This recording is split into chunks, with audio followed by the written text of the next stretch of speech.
Hey guys, welcome back to Magic TV. My name's Craig. It's Sunday, it's 12 o'clock, which means it's time for a Q&A. This is where I take all the questions that you've asked over the course of the week and I try to answer them to the best of my ability. First of all, thank you so much for continuing to ask amazing questions. This Q&A lives and dies by the questions that you ask. So thank you so much for the amazing questions. Now, don't forget, if you want to have a question answered, leave it in the comments to this video. If you put it anywhere else on the channel, there are so many comments now, I might not get to it. So if you want it definitely answered, leave it to the comments in this video. And if I don't get to it, remind me, and I promise I'll get to it the following week. Sometimes I miss a couple of questions. If I do miss your question, I really apologize.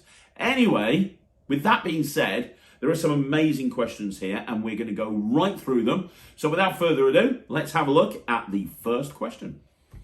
Okay guys, before we start the Q&A, I just needed to drop this extra video in here. I filmed the Q&A that you're about to see on Wednesday morning before the response video that I made went up about David Penn. And before the video went up about me ending the rants. This is now late Thursday night. So I haven't actually announced that I'm ending the rant yet, but by the time you watch this, I'll have announced that. But I wanted to add this extra thing into the Q&A, and the reason I did is because I didn't expect the video, my response to the Wizard product review, to blow up as much as it did. I just wanted to respond to them and kind of outline everything that went on from my point of view. I feel like I need to just say a couple of things just very quickly before the Q&A starts. Two things very important. Number one, and the first important thing, is thank you so much for your comments and your support. And for everyone that texted me and reached out to me about the whole Red situation. A lot of people said, oh, you look like you're in a bad way. And I was in a bad way when I filmed that video, to be honest. It had been the week from hell, to be perfectly honest, and I must have filmed that video many times, it just wasn't right. But every single person who messaged me, texted me, commented on the channel, you have no idea how much those comments and that support meant. I really, from the bottom of my heart, appreciate it. Thank you is the most important thing. It's very hard work putting this channel together. And I've said it before and I'll continue to say it. I want it to be a place where magicians that have been around for years or been around for days can get access to information that will help them improve. And seeing comments like that just makes all the hard work worthwhile. So thank you. The second thing is, I need to talk about David Penn and Mike Sullivan very quickly, because one thing that I've seen on the channel and on the comments and in the messages, as well as a big outpouring of support, is a lot of people kind of really going for David Penn and Mike Sullivan, but mainly David Penn, like really kind of attacking them and really kind of going for them. And I understand why, and I totally get it. But here's the thing. I wasn't blameless in that whole thing. I've spent the last year on this channel ranting. Rightfully or wrongly, I've spent the last year on this channel ranting. And by the time you watch this, you're going to know that I've stopped the rants, and for many different reasons, one of which is this whole thing with David Penn. But I want you to understand, and I've said this before, I've said this about Red, and it applies to everybody in every situation. It's not about whether you make a mistake. It's about how you deal with that mistake that counts. And the video went up on Wednesday at 12 o'clock.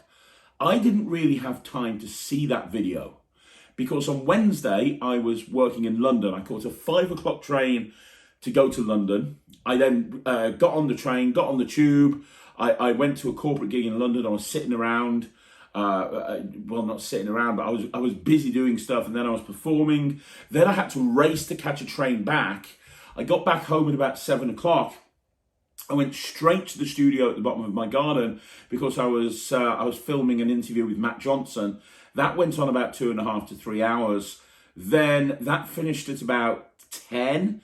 And I immediately went into another interview with Anthony Linden, who created the Suit Jacket Escape. That went on till 1, and it was only the following morning that I woke up at about 8 o'clock, 7 o'clock probably, something like that. And I saw all the comments. I hadn't really checked YouTube at all that day. And it kind of really floored me and blew me away, and it was all amazing. It was absolutely amazing. And I saw the outpouring support for me, and I saw the absolute rain of the stuff that was going on with people talking about David Penn. The first person that rang me, the very first person that rang me was David Penn. He rang me as I was dropping Ryland and Thea off at school. And he rang me and he said, hey, before you say anything, are you okay? Because you look terrible in that video. Are you okay? Is there something I can do? I'm sorry. So that's the first thing that I want to say. I don't want this to become a witch hunt.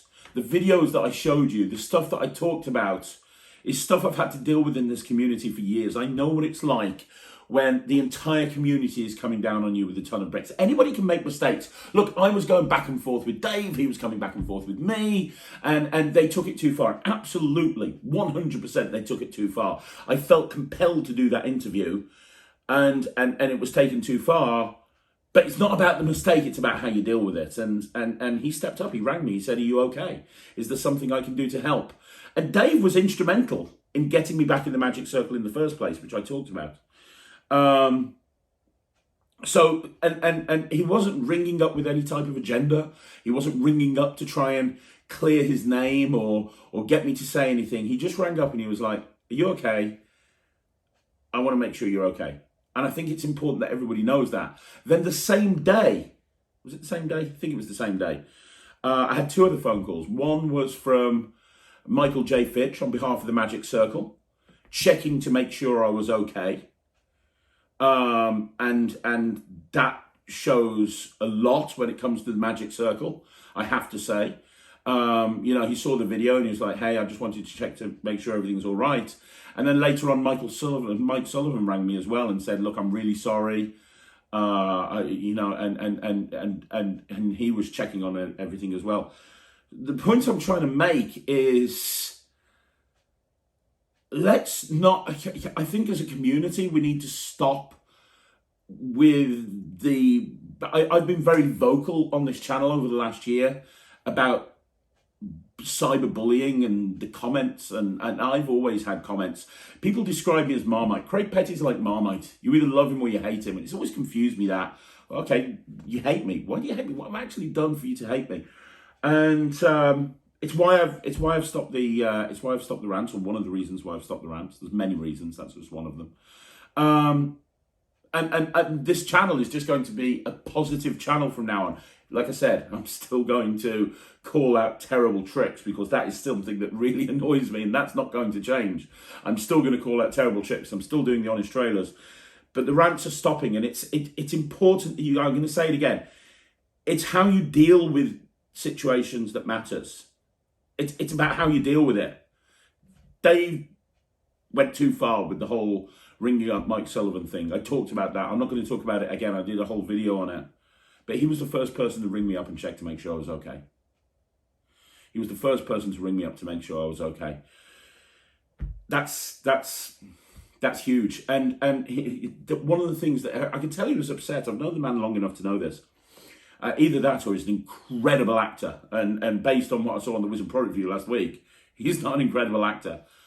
And he also, apologized about bringing up the fact that I didn't turn up. And he said to me, the reason I didn't mention Sarah's mum passing away is because I thought you had told me that in confidence. And I didn't think you'd want me to announce it on the review show in front of everybody, which absolutely makes sense. I can see that. I could see why he wouldn't want to announce it to thousands of viewers. So I totally get where things are coming from. He is sorry about the whole thing. I know he is. And he was the first person to call me up. The Magic Circle called me up. Mike Sullivan, on behalf of himself and the Magic Circle, called me up. So please, guys, please,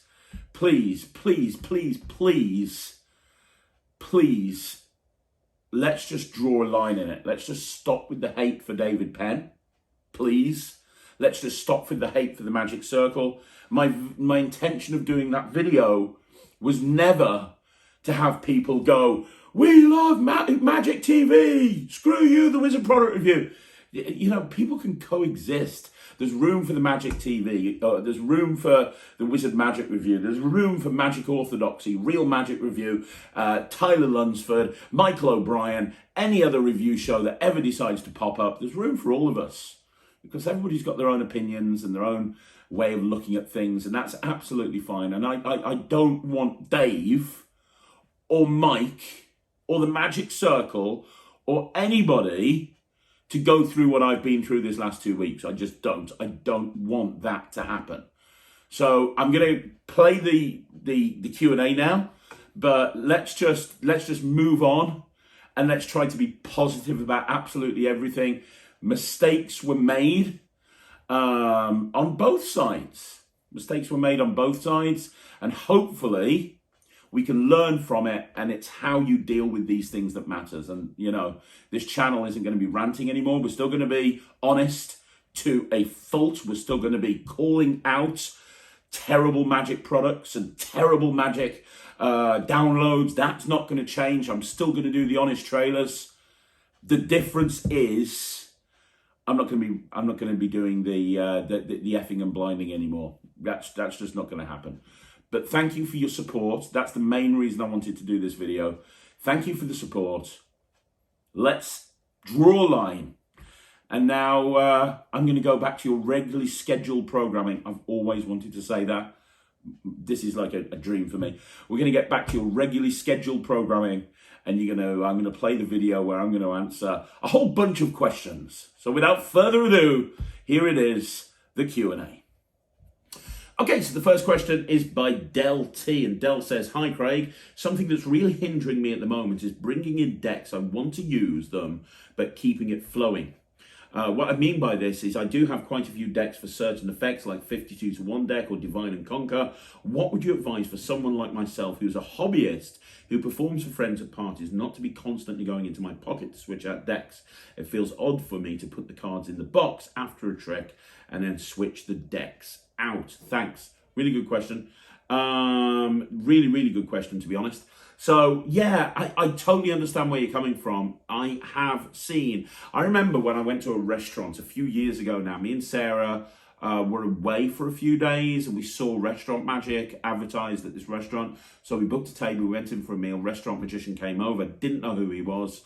I can't remember his name now either. And he literally just plonked 5 gimmick decks on the table. And he just opened up one gimmick deck, did the trick, put it to one side, opened up the next gimmick deck, did the trick, put it to one side, opened up, and so on and so forth. And it was kind of like, well, you're kind of just showing people that you've got 5 gimmick decks and there's no skill here at all. So I totally understand what you're coming from. And also the fact that you're asking this question shows that you're going down the right line. Absolutely 100%. Right, there's a couple of things that I'd say here. The first thing is, you say here that, where are you again? You say here, it feels odd to put the cards in the box after a trick and then switch the decks out. You can do that if you frame it correctly. That's the first thing that I'd say. So let's take 52. You mentioned 52-1 and Divine and Conquer. So let's take 52-1 and Divine and Conquer as an example, okay? So 52-1, which is David Penn and Wayne Fox's thing. At the end of the trick, you're going to have them cut to a card, and you're going to put that card on the table, right? So at the end of the routine, you've had them think of a card, all that stuff, and they're going to cut, and you're going to put that card on the table. What you could do at that point is you could say, let me just take the rest of the deck and put them to one side. I just want to focus here, and you put the cards away in the box. You say, let's just focus here. That card, you cut to that card yourself. I haven't gone anywhere near it. You cut to that card yourself, and you just nonchalantly put the deck in your pocket. And you say, look, I haven't gone anywhere near it. For the first time, name your card, and you turn it over, and it's the blah, blah, blah, and you got the trick correct. Amazing. And then you go, actually, let's do one last one. And you just pick up this card, you go into your pocket, you get the deck back out again, but you've switched in the other deck, and I just leave that card in there. And nobody ever registers anything because it's done on the offbeat. And what you have to understand is in Magic, there's an offbeat and a non-beat. The offbeat is kind of that relaxed state. So in this case, they've seen the trick's worked, they're relaxed now, they're not really paying any attention to what you're doing. So you're just going in your pocket and you're taking the deck back out again. They won't realise that that card that they cut through has just disappeared. You're just taking the deck back out, right? So that's the first thing. You can put the cards back in the box. I have absolutely no problem with that as long as you frame it correctly. You don't want to put the cards in the box, put them in your pocket and bring it back out again. But if you do it, if you routine it correctly, you can focus their attention somewhere else and then it doesn't become a problem, if that kind of makes sense. The other thing that you can do is you can structure a trick to have a deck vanish, for example. So let's use Divine and Conquer for an example. So let's use Divine and Conquer as an example.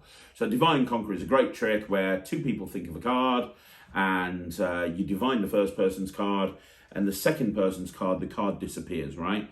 The deck disappears. Now, the card disappears. There's only 51 cards. And then you say, well, your card has been in my pocket the whole time. Yeah? Here's what you can do. What you can do is you can take Divine and Conquer. Let's say you want to switch in the 52-1 deck. Okay. So you take out the Divine and Conquer deck, you put the Divine and Conquer deck down on the table, and you say, I'm going to show you a card trick. And it's all about your imagination. It's all about thinking. And in that action, you turn to the person on the left, you do a body turn to the left, you've got the empty card case, and you put the deck in your pocket, and then you take it out and you've switched it for the 52-1 deck and you put it over there. They still think that's the empty card case. Because you're focusing attention on the deck, you're talking to this person over here, the deck switch is done when your body is turned, and you're not talking about the box, you're just talking and the box is put down there. It's apparently the blank deck, it's apparently the empty card box, but in reality we know that it's got another deck of cards in there, right? What you then do is you do Divine and Conquer. So you have somebody think of a card, have the second person think of a card, you divine the first card, in the second card you say, I'm going to make it disappear, boom, boom, boom, boom, boom, you deal through it, there's 51 cards, the card's gone, right?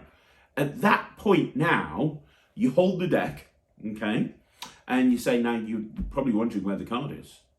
Well, look, there's one card in my top pocket, or wherever it is that you've ditched it, there's one card in the top pocket, hold your hand out for me, I'm going to put that card there. You haven't even said your card. If that was your card, would that be amazing? Focus everyone's attention on that single card.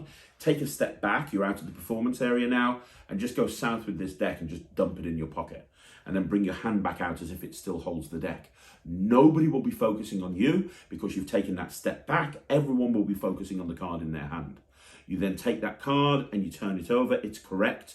And you bring it back and you put it on top of the deck that you've apparently got here. But really, there's no deck now. And you say, well, all of that was magic.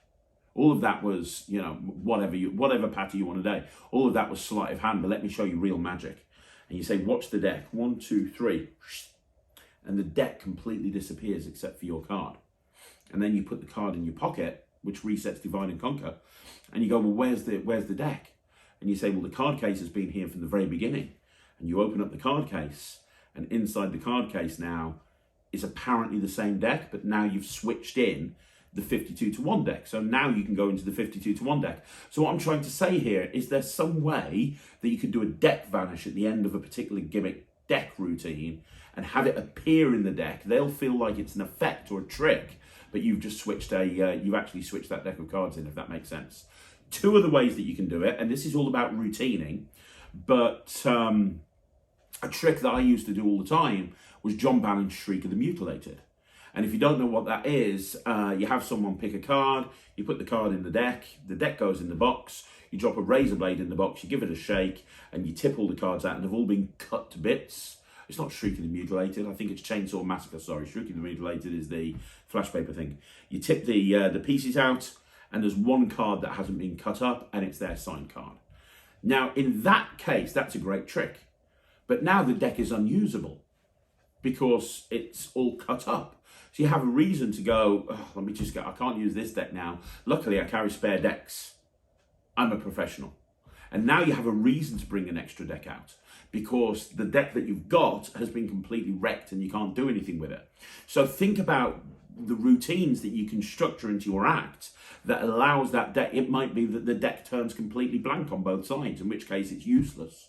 So you have to go into something else. I've got this trick called Fade Away, which uses a gimmick deck of cards, which is coming out at some point with Murphy's.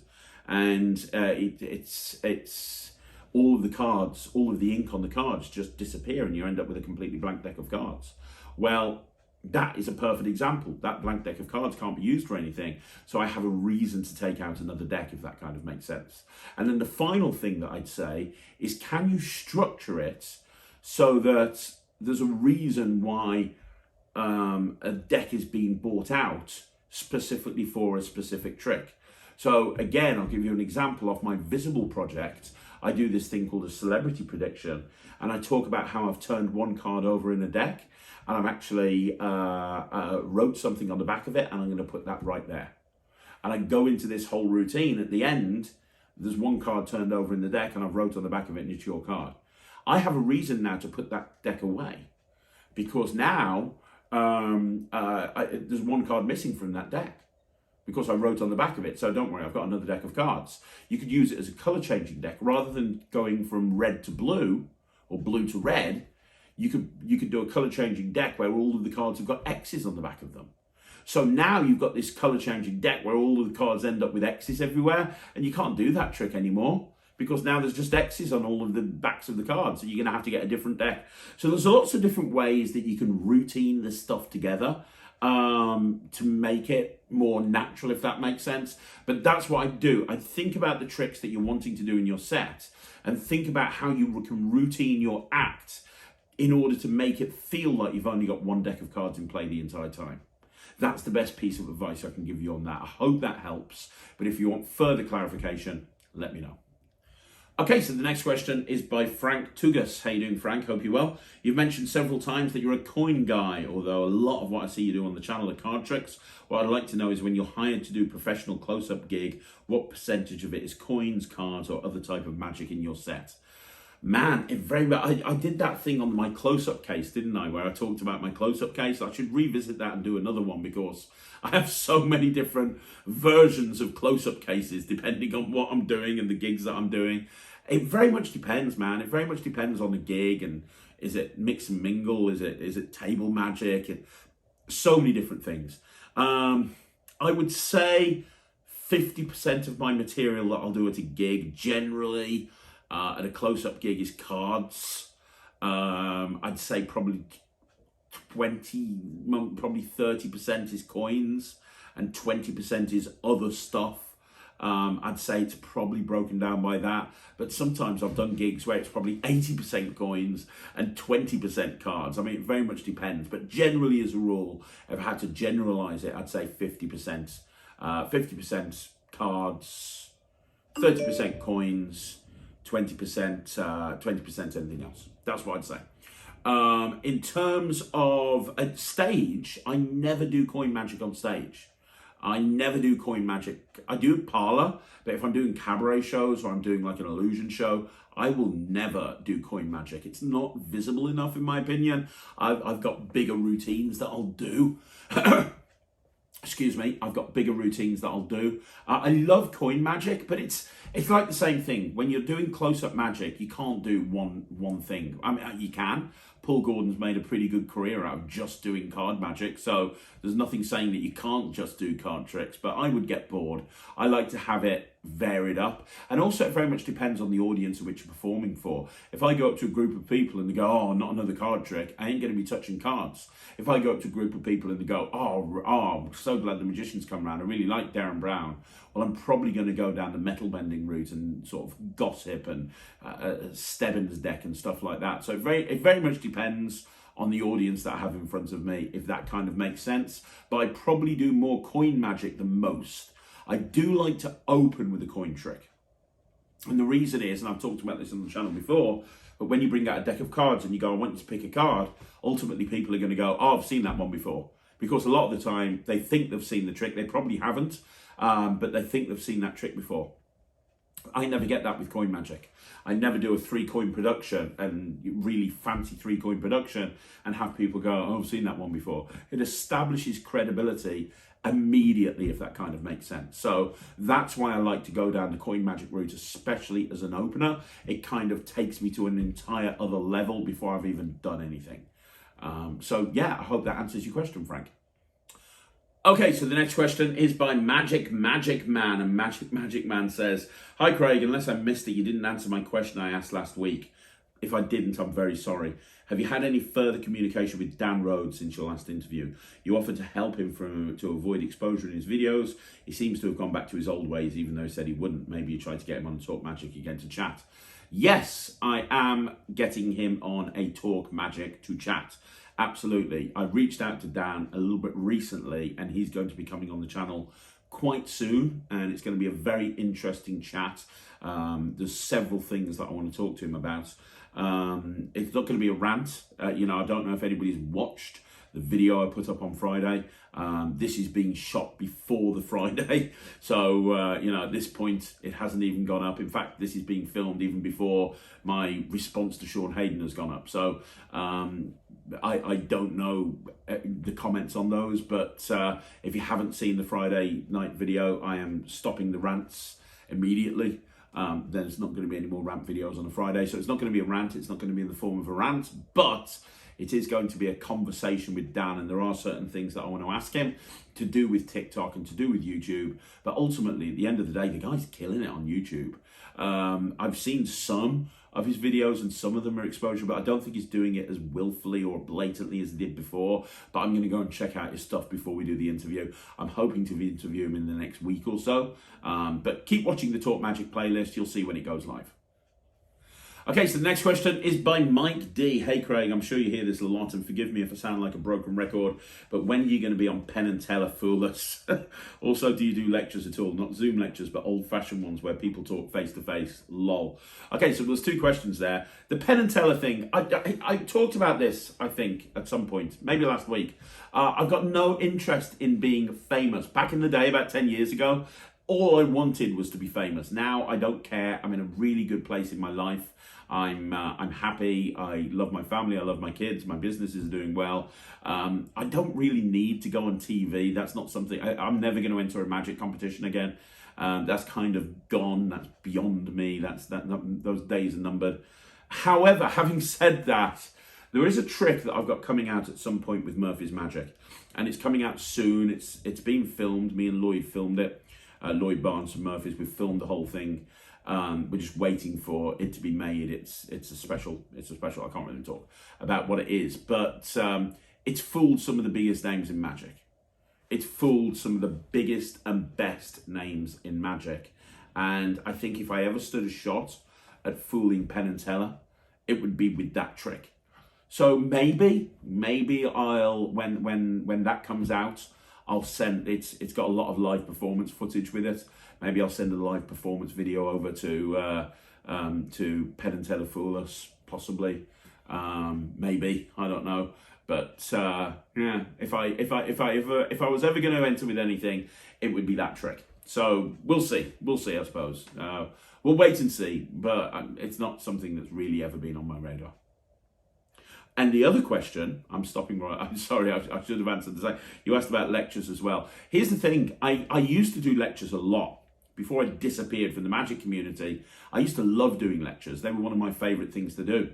And then I kind of disappeared and I stopped doing them. I did one at Smoke and Mirrors earlier this year because Mark Bennett asked me to, and I said yes. And I absolutely loved the experience. I thought it was really good.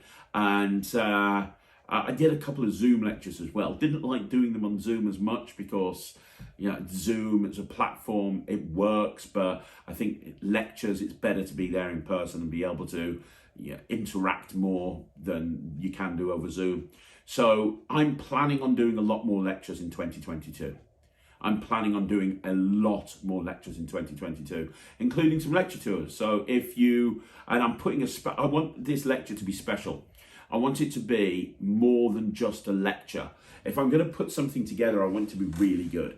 So I want it to be almost like Magic TV Live. if that kind of makes sense. And I've got some really cool ideas as to how I can actually format this, and I want it to be different to anything that anyone's ever seen before. So I'm currently working on some ideas and workshopping some ideas with some very close friends.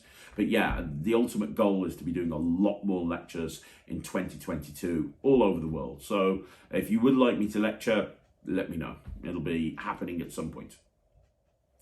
Okay, so the next question is by Dylan Droid, and Dylan says, any thoughts on the roughing sticks to make ID?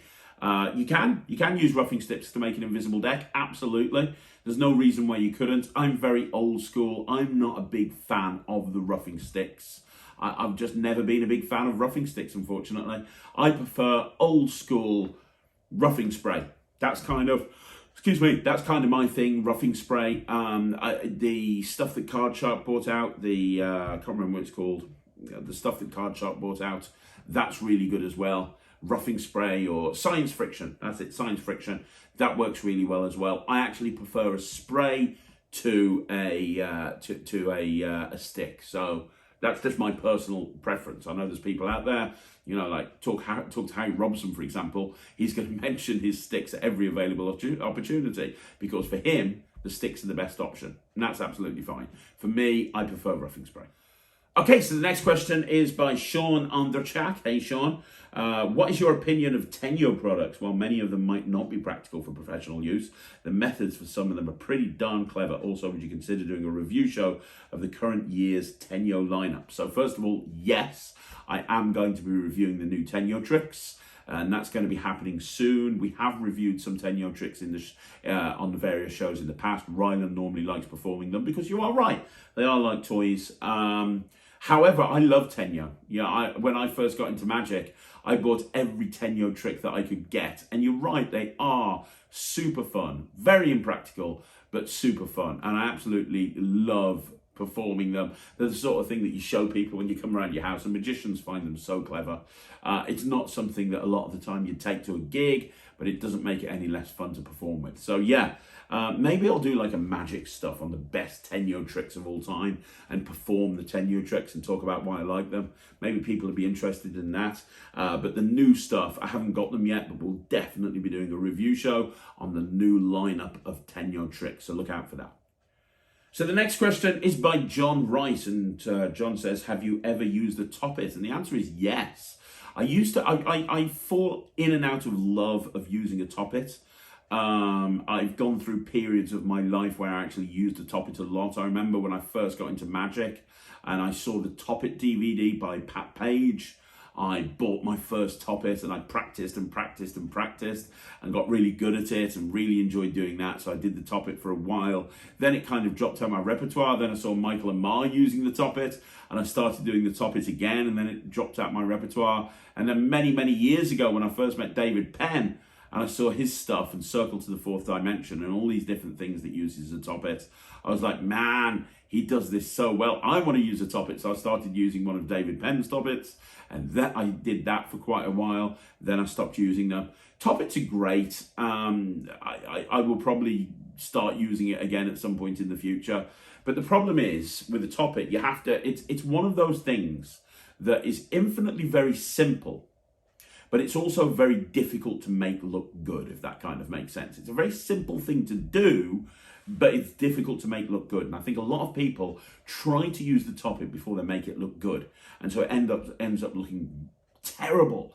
I actually really like the way Dave Penn uses the Topipit, because rather than kind of that old school throwing gesture, which is how you see most people use the Topipit, he doesn't throw it in.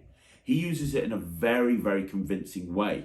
He uses body language. So he routines the tricks that he's doing. So it's almost like a pendulum thing. So he's reaching over here, and that's when the Topipit takes place. And you're Topiting as you're reaching over, or, over here. It's very, very good. So Dave, for me, is the best person ever that I've seen use the Topipit. He's incredible with it.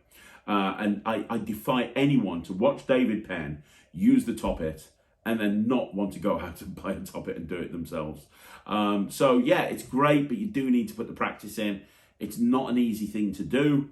You have to practice, but if you put the practice in, it looks really good. So the next question is by Tom Marquette, and Tom says, any thoughts on using a crib? And the answer is, yeah, if the trick needs a crib, then use a crib. If it doesn't need a crib, don't use a crib. I suppose the question you've got is, can you commit it to memory? So you see a lot of people that use a memorized deck, and they might use a crib to start with, and that's absolutely fine. I never did that. Obviously, as everybody knows, I use the memorized deck. I don't use a crib for the memorized deck. But there are certain routines that I do use a crib for. I think if you're doing a routine but you're not doing it all of the time, you're going to lose it out your memory. And what I mean by that, if I wasn't doing the memorized deck, if I wasn't doing mem deck every single day, which I do, I would probably forget the mem deck. So because I use the mem deck every single day, it's not a problem. I never have to look at a crib because I know immediately what card is at what position, right? But if you look at my Beyond Stebbins project, there's a trick on there called Word Up, which I do normally, probably depending on how many gigs I've got in a week, maybe twice a week, maybe sometimes I can go a couple of weeks without doing it. It depends on the crowd and the type of audience and the gig I'm going to. And it requires you to memorize a certain amount of information. So I always use a crib for that routine. And if anyone's seen the Beyond Stebbins project, you'll know that I have the crib on the back of a card case. And it absolutely makes sense in the context of the routine, because during the routine, I'm putting the cards away, putting them in my pocket, which means that I can get the look at the crib. There's another routine that I've got coming out at some point in the future, and it's something that fits into a wallet.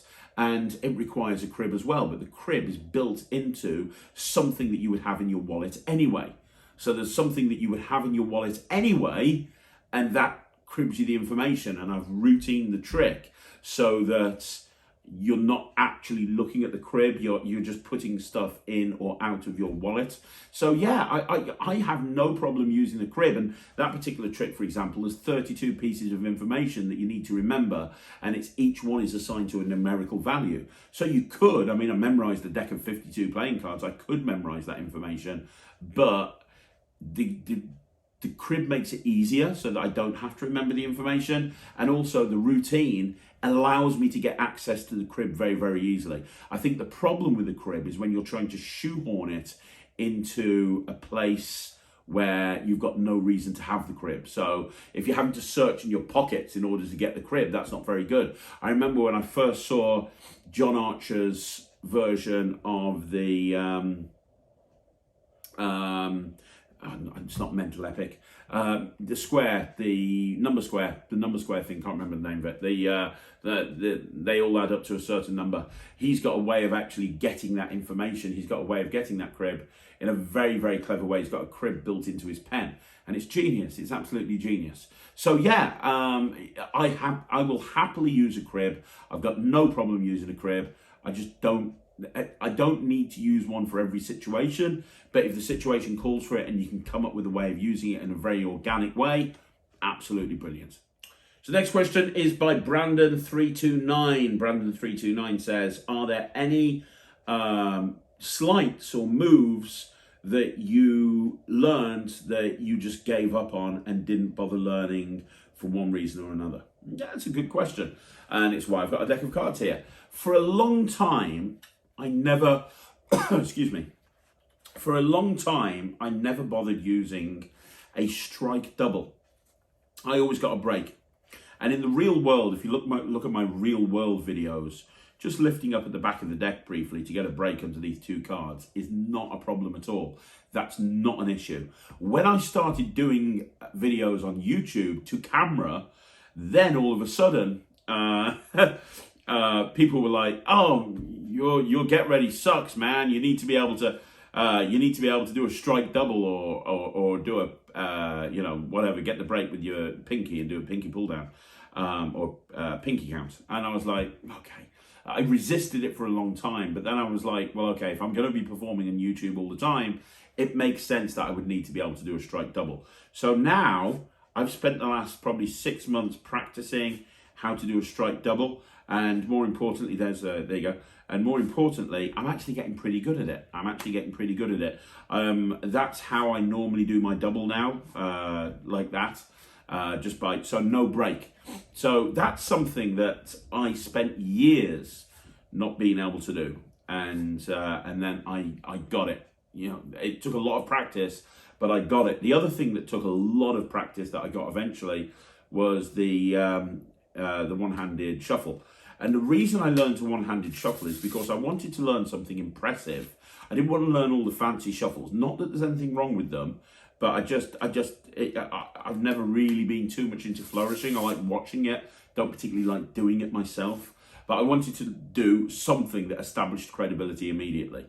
So that's where the one-handed shuffle came from. Here's the move, right? Okay, so there is a move. Maybe you guys can give me some tips on this, because I absolutely suck at this. I got into magic when I was 18, and ever since I was 18, I saw this relatively soon into getting into magic. And I tried to start learning it at 18. I'm now 45. So for the last 27 years, I've been trying to learn this on and off. I try it, give up, come back to it a year later, try, give up, come back to it a bit later. And it frustrates me because I see new people getting to magic that can do this move relatively easily, and I just can't. And it's the hot shot cut by Daryl. I just suck at it. Look, see, I just suck at it. And this is 27 years of practice, guys, and I just can't do it. I just can't. Look, occasionally, no, I just suck. Even if I use less cards, I still suck. For some reason, that was the best. Look at that, almost. No, it's meant to do that. Oh, it's frustrating. 27 years, and I've not been able to. And I'd love to do the hot shot cut.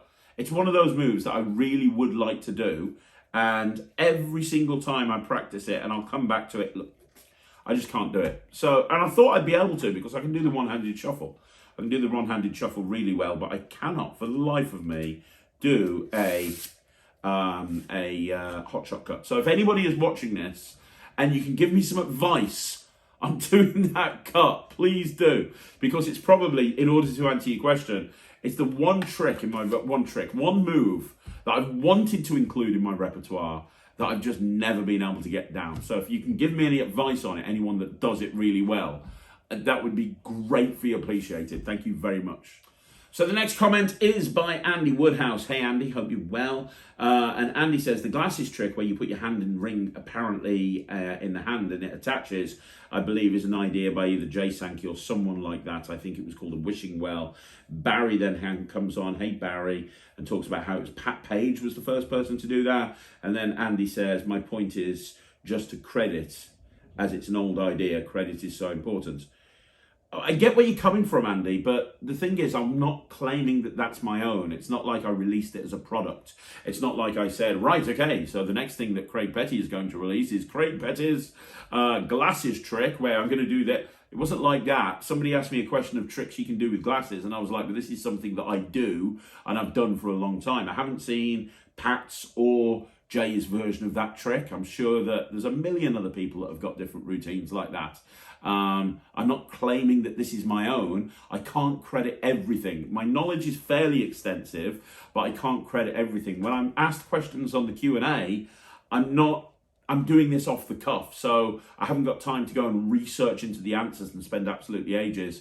This is kind of an off-the-cuff thing. So I totally agree with you. Credit is important, and if you've watched my Beyond Stebbins project, you'll see in every trick I'm crediting somebody or crediting something, and hey, this is this person's idea, this is this person's idea, I'm taking this, and blah, blah, blah, blah, blah. But when I'm just answering a question on the Q&A, and I'm just saying, hey, this is something that I've done for years, I'm not going to spend ages looking into a credit for that, because I'm not trying to claim it as my own. I'm not releasing it as a product.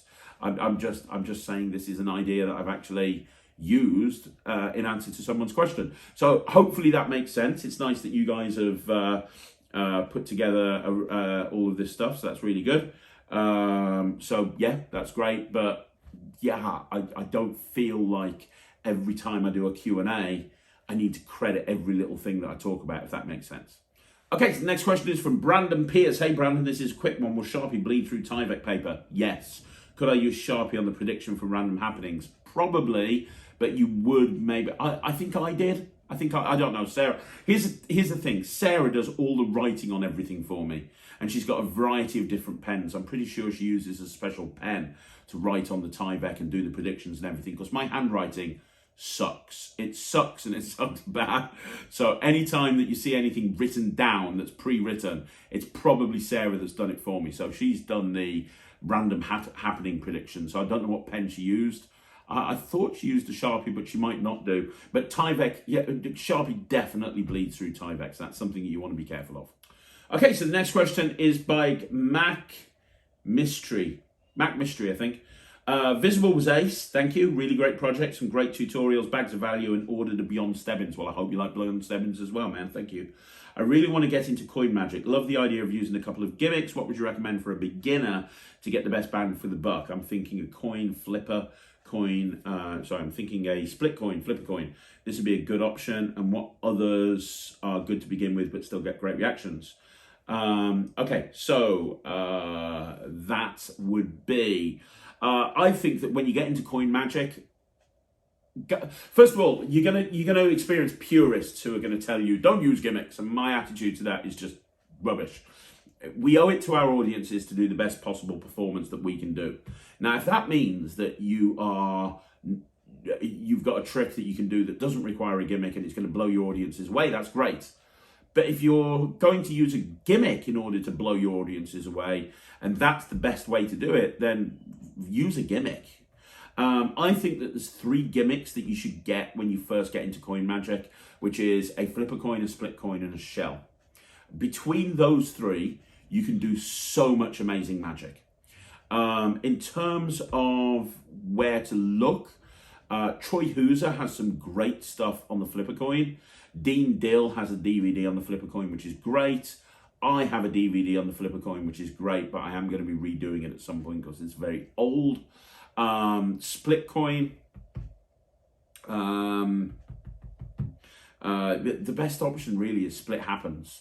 So I've got this thing called Split Happens, which is a DVD all about magic with a split coin. That's a great thing to go for. And also Split Focus by Greg Wilson. Get your Split Focus coin. Get the split coin buy Split Focus to get your split coin, because the tutorials that Greg has put together on Split Focus are absolutely brilliant. So Split Focus and Split Happens for the split coin. And for the shell, again, Troy Hooser. David Roth has amazing routines with the shell. Yeah, that's really where you want to go. In terms of now, also Metal series by Eric Jones from Illusionist is great. It's a great series, well worth getting the Metal series.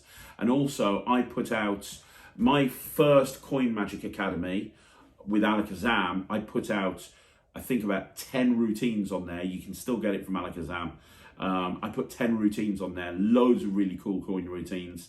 And then I'm doing the second one in October. I can't remember when, soon. I'm doing the second one in October, and it's going to be the Coin Magic Academy #2, and that's going to have on there more of the same, basically. But I'm going to be incorporating a lot of gimmicks. So I'm going to be incorporating some shells in there and some flipper coins in there as well.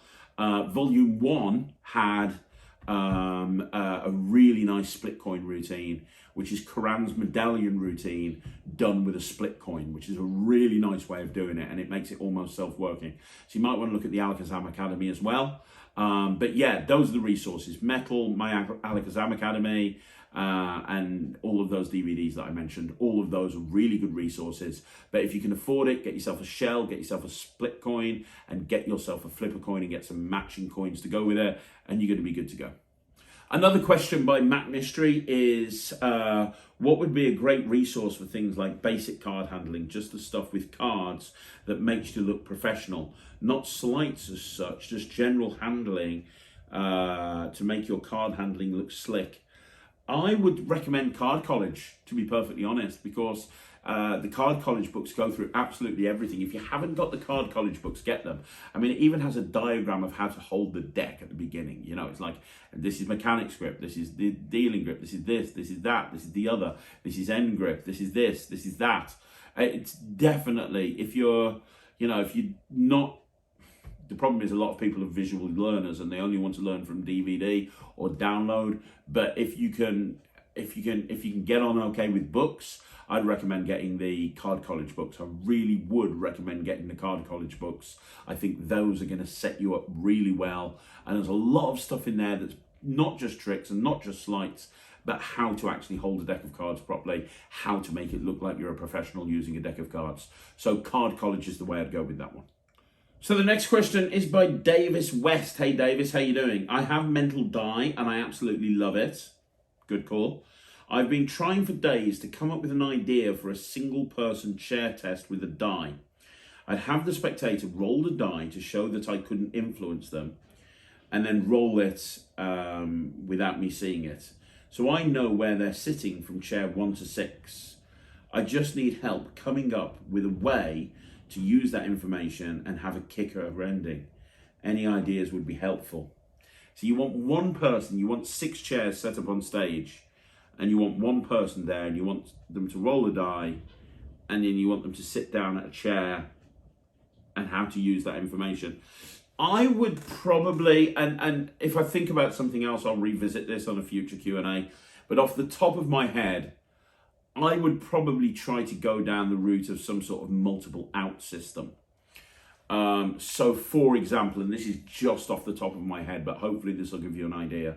So you've got the 6 chairs set up towards the back of the stage, and you bring the person up and you're standing in front of the stage near the front, and there's maybe a little table set up there, and you talk about the concept of you're going to roll a die and blah, blah, blah, I'm going to look this way.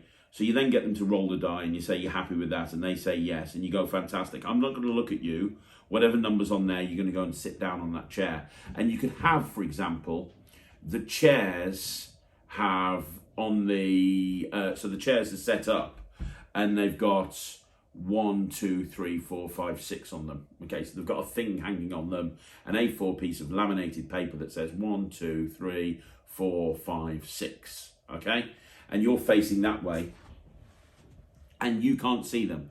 And you say, I'd probably go down the route, and I'm coming up this off the top of my head, I'd probably go down the route of saying, okay, so I haven't looked at you. You could have rolled any number on the die. I have no idea what number you're on. I have no idea what chair you're sitting on. I'm going to try and work out, without even looking at you, I'm going to try and work out what chair you're on. Hang on a minute. You're on chair number 3. Is that right? And you turn around and they are on chair number 3, which would get an okay round of applause. But then you'd say, of course, the thing is, it was all predetermined. I knew you'd sit on chair number 3 from the very beginning. Let me prove it to you. And this is where your multiple outcomes in. So, for example, you could have on the numbers 1, 2, 3, 4, 5, 6, you can say, let me prove it to you. You take the number on the chair that they're sitting on, you turn it around, and it's got a big green tick. And you go, of course, you're probably thinking that each one of them has got a big green tick, but let me turn every other one of them around, and every other one of them have got a red cross on it. That would be your first out for chair number, for the first chair. For the second chair, you might have an envelope underneath the chair, stuck to the underneath of the chair. And you go, look, here's the thing I want you to see. There's no envelopes under any chair other than, and you close that, you have those folding chairs and you close them up so they can see that there's nothing underneath any chair other than the chair they sat on, and you say, look, this envelope's been here the whole time, open up the envelope, you will sit on chair number 2. There's another out. Another out might be, look, here's what I'm going to do. I'm going to put a lanyard on you. I don't know your presentational reasoning for putting a lanyard on them, but you put a lanyard on them, and if they sit at chair number 1, you get them to open up the lanyard and take out a prediction that says you will sit on chair number 1. You see the point I'm trying to make here? The point I'm trying to make is that there is an out for each one of the 6 chairs.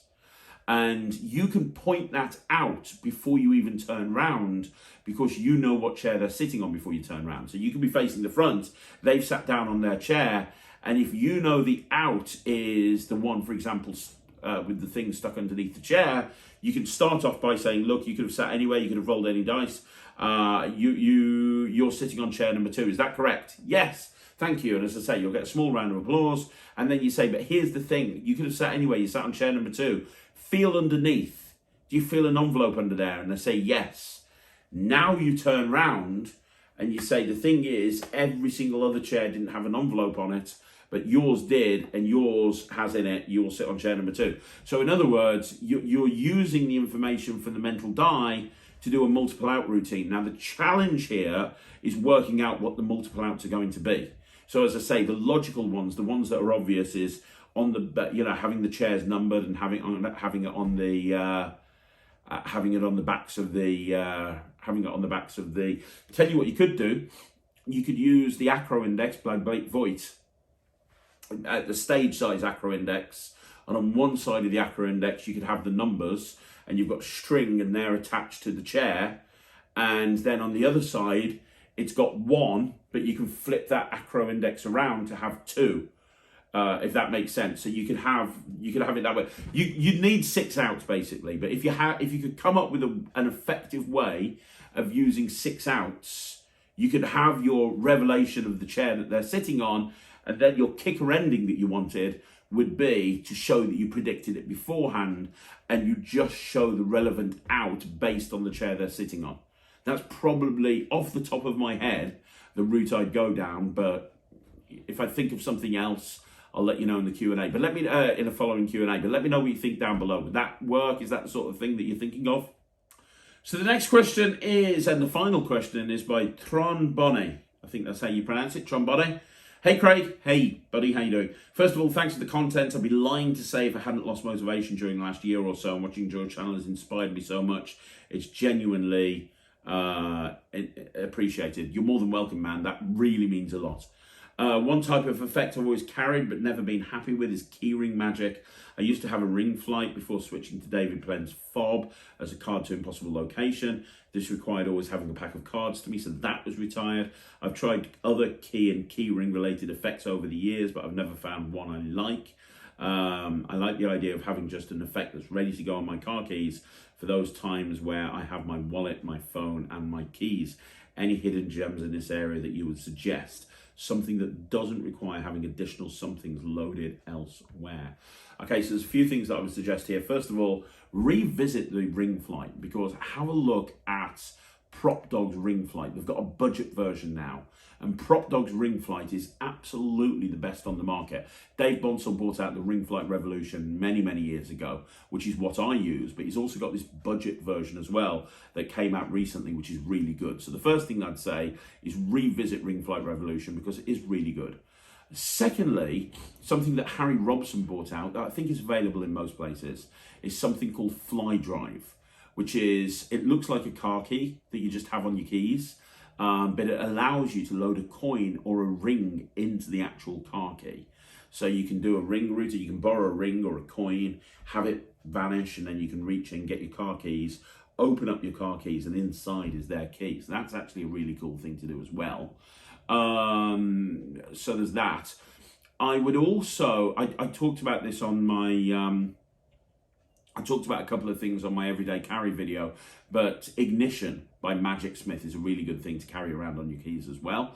That works really well. I absolutely love Ignition. I had a few people say in the comments, oh, the little gimmick that falls off it when I carry it around. It's been on my keys for years. I've never had that little gimmick fall off, so I don't know. Maybe it's just me. I have no problem with Ignition. Go back and look at my everyday carry video if you want to see that. It's basically a key through note. It's a bit like a pen through note, but with a key, but it's got a very different method. It's really cool, well worth getting, and that just hangs on your keys as well.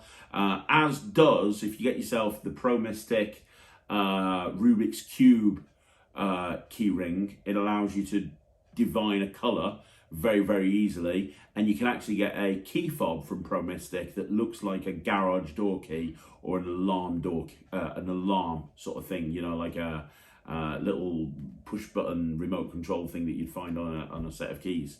So you can have the Rubik's Cube, take it off, show it to them, and just hold the keys, and you're getting the receiver. The keys are actually the receiver, which is really clever.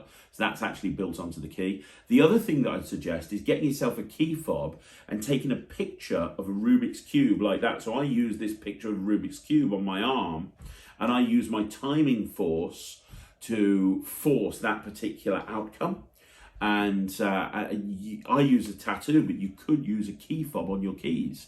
So you can have a key fob of your Rubik's Cube, put that down there on the table, have a Rubik's Cube, although you said you didn't want the thing carried around. But I mean, that's another option. Have a Rubik's Cube, and then the picture matches. So that's something that the guys on the Refractor project talk about in great detail on volume 3. So that's worth looking at that as well. Also, what else have we got? You talked about fob. I'm trying to think if there's anything else that doesn't take anything away. There's probably millions. Oh, the key by Wayne Dobson. The key by Wayne Dobson. I've done that a few times on the channel. I reviewed it on a 5x5 as well. That's absolutely amazing because you can just borrow a ring, take your key off, and you can do this and link them, and then unlink them and give them back. That's a really nice thing to do as well. And on the subject of keys, Celebrity Key by Matt Wright, which came out recently, is really good as well. With the Celebrity Key, that's just hanging on your keychain. You take it out, you get them to hold on to it. You do a force of Batman, which you can do very easily as a verbal force. And then when they open up their hand, it's turned into the key has actually turned into Batman, which is really cool. And then I think, I'm delving deep into my memory now, but I think this is called Florida Keys. I might be wrong, but I think it's called Florida Keys. Greg Wilson published something on his, it was first of all in an ebook of his, but then it went into, I think his In Action DVDs, and it's called Florida Keys, and it's having some key fobs. It's just a regular keychain, and there's a key on there, and it's the whole action of taking it off and then having it go back on again and pulling it off and having it go back on. And it's like a penetrating on and off key thing. And it just uses sleight of hand and some really clever moves. Very Greg Wilson style. It's called Florida Keys. You can check it out on his DVD sets. It's well worth learning that. I did that for years and years and years. So that's a really good one as well. Yeah, I mean, Keymaster, obviously. I've talked about that on the channel enough times. I'm not going to talk about that again. But Keymaster is something that I'd recommend because that's obviously very organic and works with just your keys. Yeah, I mean, there's a whole bunch of stuff you can do, to be perfectly honest. But hopefully that'll give you some ideas to start off with. So there you go, guys. That is another Q&A in the bag. Thank you very much for joining me on this Sunday afternoon. I'm sure there's a million other things you could be doing. So if if you've joined me here, I really appreciate it. Also, don't forget, if you want to see more videos like this, like the video, subscribe to the channel, leave a comment down below. I'm going to be back 4 videos today on Magic TV. So we've got the Q&A, you've just watched that. 2 o'clock, we've got a short. 6 o'clock, we've got a Magic Live. 9 o'clock, we have got a review show special. And this is a Penguin Magic download review show special. So these are all downloads produced by Penguin Magic, P3, that are available directly from their site. As with all of my review shows, I'm going to be performing every single routine.